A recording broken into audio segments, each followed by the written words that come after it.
ఒక దేవత శరీరాన్ని పూనదమ్మా, ఒక మానవ శరీరాన్ని. భక్తితో ఒక దేవత నాకు ఈ విధంగా నాకు కలలో కనబడింది, నాకు ఈ విధముగా చేయమని చెప్పింది అని అంటే నమ్ముతాము. కానీ శరీరాన్ని ఈ విధముగా నాకు ఎల్లమ్మ తల్లి, నల్లపోచమ్మ తల్లి, ముత్యాలమ్మ తల్లి, పెద్దమ్మ తల్లి, కనకాల కట్టమైసమ్మ తల్లి, మల్లన్న ఇలా వచ్చాడు అని చెప్తూ ఉన్నారు కదా, వాస్తవికంగా అది అవాస్తవం. అలాంటి విషయాలు మన దగ్గర లేవు. ఒక దేవత శరీరాన్ని పూనితే లోక కళ్యాణం గురించి మరి దేవతలు ఒక శరీరాన్ని వెన్నుకునేటప్పుడు నువ్వు ఎలా పుట్టావు, నీ వంశ చరిత్ర ఏంది, నీ వంశ ఆదిబీజం ఏంది, నువ్వు ఎక్కడి నుంచి వచ్చావు, నీ పుణ్యమైన జీవితానికి ఎన్ని పుణ్యమైన కార్యక్రమాలు చేశావు, నీ యొక్క కర్మలకి ఫలితాలను ఏమి ఇచ్చావు, నీ వల్ల చేయవలసిన గొప్ప కార్యక్రమాలు ఏమున్నాయి అని చెప్పడానికి శరీరం చాలా అవసరం పడుతుందని అంటే, అలా దేవత గుణాలకి చూడండి. యుక్త వయసులో ఆడపిల్లలు వచ్చేసి ఎల్లమ్మ తల్లి వస్తుందని అంటున్నారు, యుక్త వయసులో వచ్చేసి నాగదేవత వస్తుంది అంటున్నారు, యుక్త వయసులో వచ్చేసేసి నా మీద ఈమె వస్తుంది ఆమె వస్తుంది అన్నారు. నిన్నగాక మొన్న అక్కడ ఆంధ్ర ప్రాంతంలో ఒక వ్యక్తి ఆ రోజు మనం షూట్లో ఉన్నప్పుడు ఏమన్నారంటే, అమ్మ శివుడే వస్తున్నాడంటే అమ్మ 3 రోజులు కండి వాడి ఈపు పగలకపోతే నన్ను అడగండి అని నేను చెప్పినా. 3వ రోజు ఊరోళ్ళంతా ఎగబడ్డారు కొట్టడానికి. శాసనం, ఇతిహాస, పురాణం, తాళపత్రం, తాళ గ్రంథం అనేదమ్మా మహానీయులు మహారుషులు రాసింది ఇది. మీరంతా ఎవరమ్మా? ఒక ఎల్లమ్మ తల్లికి ఏం పని లేదా? ఏ శరీరం మీద పడితే ఆ శరీరంకి వస్తుందా? ఎక్కడ పడితే అక్కడ వస్తుందా? నియమం లేదా? నిబంధన లేదా? జమదాగ్ని ఆమె భర్త. జమదాగ్ని ఎవరు తెలుసా అమ్మ? ఋషి పరంపరలలో 7 మహర్షులలో 7వ వాడైన పరశురాముడు తెలుసా అమ్మ? ఎల్లమ్మ తల్లి కొడుకు.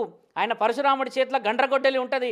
ఆవేశానికి పోయి మన వాళ్ళు భక్తి భక్తి అని చెప్పేసి అశ్రద్ధ చేస్తున్నారు కదా, వీళ్ళిద్దరిని గుర్తు చేసుకోవాలి. జమదాగ్ని ఎవరు, పరశురాముడు ఎవడు అని చెప్పేసి వాళ్ళకి ఎంత బాధ అవుతుండొచ్చు.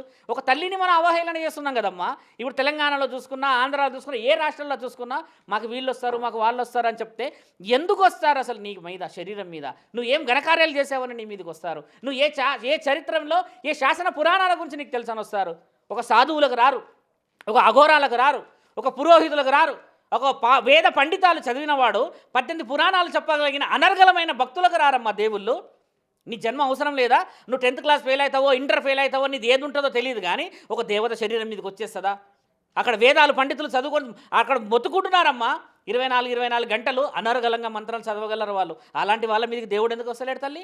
అలాంటి వాళ్ళ మీకు రాకూడదా దేవుడు? ఎవరి మీదకి రావాలి? దేవుడు ఎక్కడైతే విలువ ఉంటుందో, ఎక్కడైతే గౌరవం ఉంటుందో అక్కడ దేవుడు వస్తాడు కదా.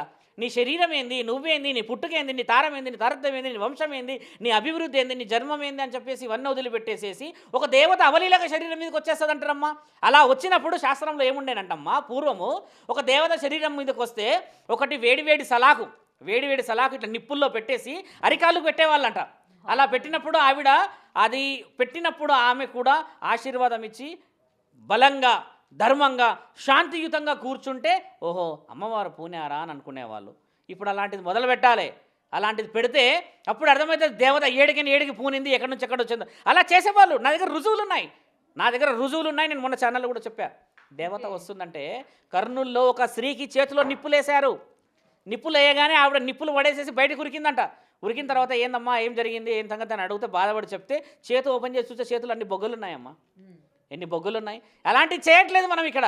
దేవత రాగానే ఇంకా తానా అంటే తందానా అనుకుంటే మనం ఎగురులాడుతున్నాము. ఇంకా వాళ్ళకి హద్దు పద్దు ఏది ఉండదు.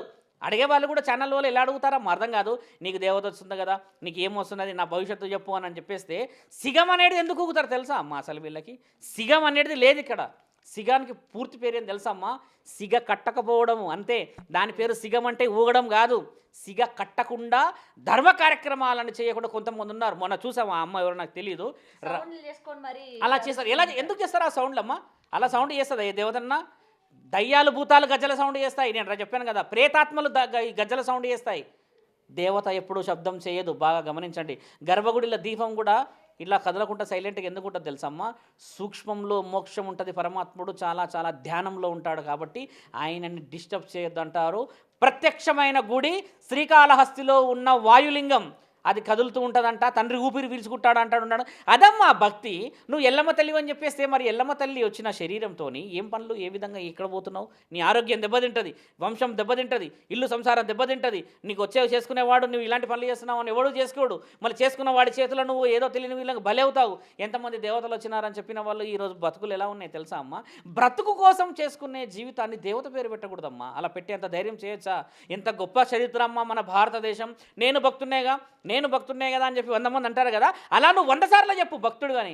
కానీ దేవుడిని నేను చెప్పుకోవడం ఎందుకమ్మా విలువ తీసేది? బోనం ఎత్తుకొని ఎల్లమ్మ తల్లి అంటే మరి ఎల్లమ్మ తల్లి బోనం ఎత్తుకుంటే మరి ఎవరికి ఇవ్వాలమ్మా బోనం తీసుకెళ్ళి? ఎంతమంది బ్రాహ్మణులు ఈ రోజు తిండి లేక ఇబ్బంది పడుతున్నారు తెలుసా అమ్మ? ఒక్కరోజు కూడా అబద్ధం ఆడరు వాళ్ళు, ఒక్కరోజు కూడా నాకు దేవుడు వస్తాడని చెప్పరారు. గర్భగుడిలోనే కూర్చుంటారుగా, ఏ దేవుడు ఇమీడియట్గా రావచ్చుగా, పక్కనే ఉంటాడుగా. వాళ్ళకి ఎందుకు రాడు దేవుడు? ఒక పురోహితుడికి ఎందుకు రాడు దేవుడు? ఒక సాధువులకు ఎందుకు రాడు దేవుడు? ఎక్కడో పుట్టిన నీకు అంత అవలీలగా నా తల్లి ఎల్లమ్మ దొరికిందా? ఒక్కసారి నేను కోరుకునేది ఏంటంటే ఎల్లమ్మ తల్లి ప్రత్యక్షమైతే ఇక ఆవిడ 5 పడగలిప్పి అందరిని తీసుకుపోవాలమ్మా. అడిగే వాళ్ళు కూడా, యాంకర్లు కూడా అడిగేది ఏంటంటమ్మా, అవగాహన లేని ప్రశ్నలు.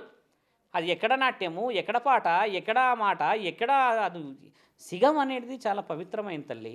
భక్తితో చెయ్యి నువ్వు, అంతేకాని నేనే ఎల్లమ్మ అంటే ఎట్లమ్మా? భక్తితో ఊగు నువ్వు, కానీ నేనే ఎల్లమ్మ అంటే ఎట్లమ్మను? ఎల్లమ్మ తల్లికి అంతా అన్ని విధాలుగా ఎందుకు చెప్పుకొస్తున్నారు తెలుసా అమ్మ? ఎల్లమ్మ తల్లి తెలంగాణకు ఇలవెలుపు, మీకు తెలిసిందా? తెలంగాణ ముత్తైదు అంటారు ఆవిడని. ఆ తెలంగాణ ముత్తైదు అందరికీ పాము రూపంలో దర్శించేసరికి ఆమె భక్తితో వస్తుంది కదా, ఆవిడ నవలీలగా నెత్తి మీద వేసుకుంటున్నాం. ఎంతమందికి ఇది ఆ ఇంటి కులదైవం ఇలవెలుపులని తెలుసు?